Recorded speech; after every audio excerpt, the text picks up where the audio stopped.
सांगा ना, माझी लाडकी बहीण योजना ही योजना आणली.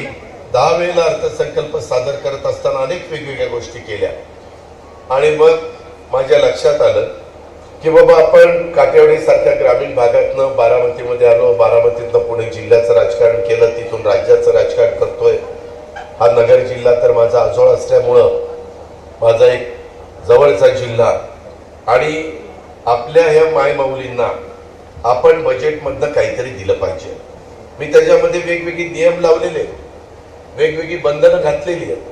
मला गरिबांना द्यायचं होतं, त्याच्यामुळं ज्यांचं 2.5 लाखाच्या आतमध्ये उत्पन्न आहे अशा प्रकारची महिला, ती कुठल्याही जाती धर्माची असू, 18 पगड जाती, 12 बलुतेदार, कुठल्याही समाजाची असू, मागासवर्गीय असू, आदिवासी असू, अल्पसंख्याक असू, भटक्या समाजातली असू, सर्वसाधारण समाजातली असू, ओबीसी समाजातली असू, कोणत्याही समाजातली असू, त्या महिलेला मदत झाली पाहिजे. मात्र तिचं उत्पन्न 2.5 लाखाच्या आतमध्ये असलं पाहिजे. आणि मी बघतोय की बऱ्याचदा आम्ही समाजामध्ये वावरत असताना, तुम्ही पण सगळ्यांनी बघितलं, पुरुष मंडळींनी बघितलं, महिलांनी बघितलेलं आहे की गरीब महिलांचं दुःख हे आपण समजून घ्यायचा प्रयत्न केला तर त्या स्वतःच्या पोटाला चिमटा काढून, स्वतः वेळ पडली तर उपाशी राहून, स्वतःच्या ज्या गरजा असतात त्याच्याकडे दुर्लक्ष करतात आणि ती महिला स्वतःच्या कुटुंबाकरता, स्वतःच्या पती करता, स्वतःच्या मुलाबाळांच्या करता, घरातल्या वडीलधाऱ्यांच्या करता ती स्वतःचं सर्वस्व अर्पण करते. त्यामध्ये ही योजना आणत असताना आम्ही 1500 रुपये दर महिन्याला त्या भगिनीच्या अकाउंटला टाकणार.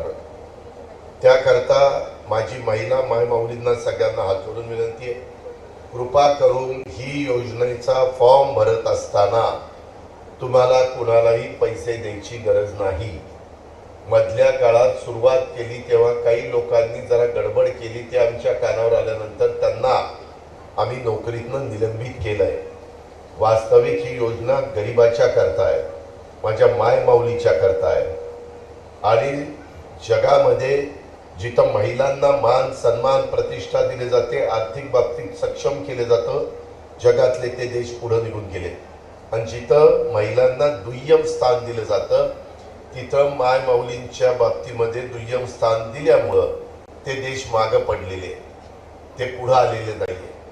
आणि म्हणून ज्यावेळेस युगपुरुष छत्रपती शिवाजी महाराजांचं नाव घेतो, शाहू फुले आंबेडकरांचं नाव घेतो, राजमाता जिजाऊंचं, पुण्यश्लोक अहिल्यादेवींचं, सावित्रीबाई फुलेंचं, रमा माताचं, अशा अनेकांची आपण नावं त्या ठिकाणी घेतो.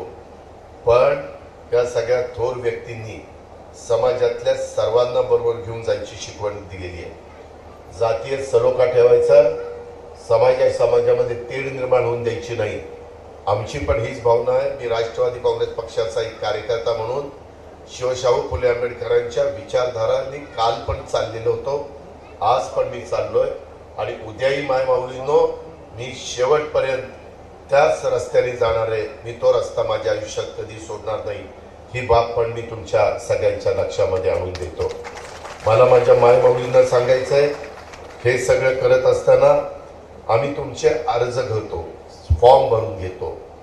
ते फॉर्म भरून घेण्याच्या करता समजा अंगणवाडीमधली आमची भगिनी तुम्हाला मदत करत असेल, आम्ही प्रत्येक लाभार्थीचा फॉर्म भरून घ्यायला 50 रुपये त्या फॉर्मच्या करता सरकारच्या तिजोरीतनं त्यांना देतो. म्हणून तुम्ही 1 रुपया कुणाला देण्याचं कारण नाही. हा तुमचा अधिकार आहे, हा तुमचा हक्क आहे. तो तुमचा हक्क तुम्हाला मिळाला पाहिजे. आणि ॲपच्या संदर्भामध्ये दररोज आम्ही त्या ऑनलाईनमुळं ॲपमध्ये 5 ते 7 लाख अर्ज आता महिलांचे जमा होतात, चांद्यापासून बांद्यापर्यंत.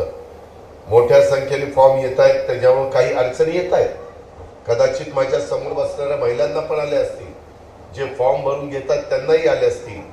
कधी ॲप म्हणावं असं चालत नाही, कधी कधी ऑनलाईन त्याच्यामध्ये जेवढं फास्ट काम व्हायला पाहिजे तसं होत नाही. अशा पद्धतीच्या काही गोष्टी आहेत, नाही असं नाही. परंतु त्या अडीअडचणी आल्या की त्या कशा सुरळीत करता येतील, कसा मार्ग काढता येईल, म्हणून आम्ही राज्यस्तरावर कमिटी केलेली आहे. आज माझे कार्यक्रम संपल्यानंतर उद्या परवा मी 2 दिवस मुंबईला आहे. मला वेगवेगळ्या ठिकाणी मायमाऊलींना भेटत असताना त्यांनी मला अडचणी सांगितल्या, त्याची नोंद मी करून घेतलेली आहे आणि त्या कमिटीला घेऊन त्या अडीअडचणी मी दूर करण्याचा प्रयत्न करणारच आहे.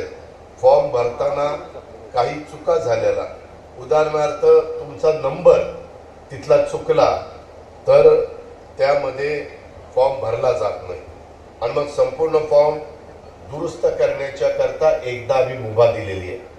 एखाद्याची चूक झाल्यानंतर त्याला संधी दिली पाहिजे. माणूस आहे, भगिनी आहे, मायमाऊली आहे, चूक होती, भरणाऱ्याची चूक होती, म्हणून एक संधी दिलेली आहे.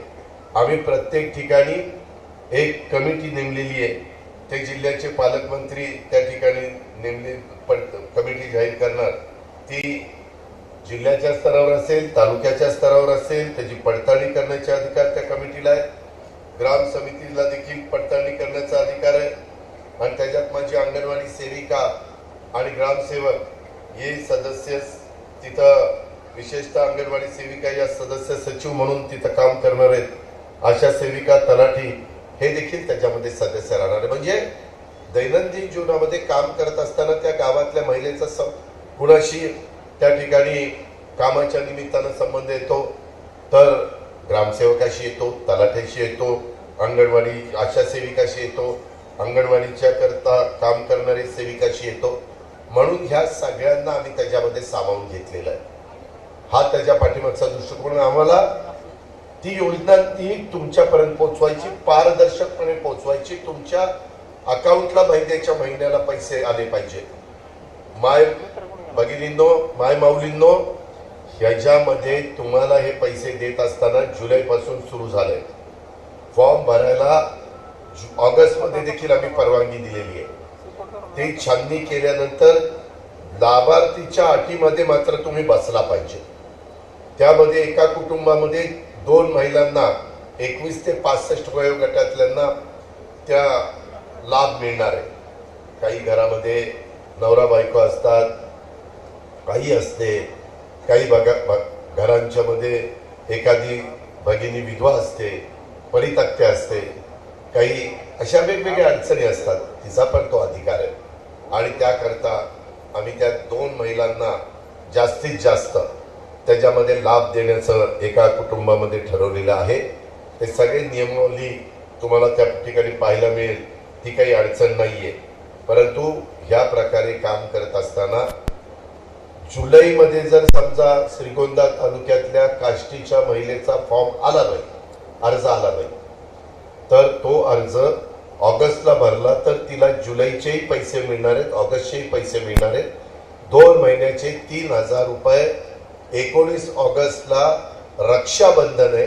रक्षाबंधनाच्या काळामध्ये किंवा त्याच्या जवळपास तुमच्या लाभार्थी ज्याच्यामध्ये योग्य पद्धतीने असेल तिच्या अकाउंटला पैसे जाणार. माय माऊलींनो, ही योजना आणताना मी फार विचारपूर्वक आणलेली आहे.